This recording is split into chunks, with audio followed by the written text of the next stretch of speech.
I'd actually pick up on the formulation side, like with the stress guard part. I do a lot of the tank mix work and trial work, and when you sometimes people think that those sort of tags are just more marketing than actually efficacy.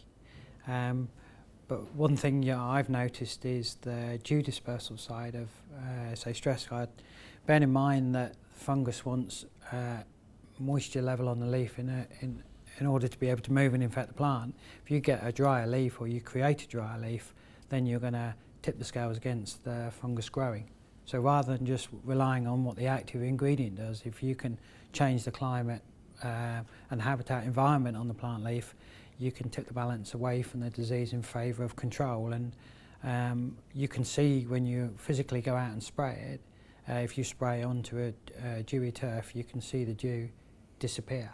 So you know that's, rather than just the active, you're getting a benefit that way. And bear in mind these peaks of activity, sometimes they may only last 18 hours when the environment is it's, say, mild at night, but it's also very humid and the leaf is wet. So if you can achieve, say, good dew control as part of putting a fungicide on just for that short period of time, that will give you a significant benefit.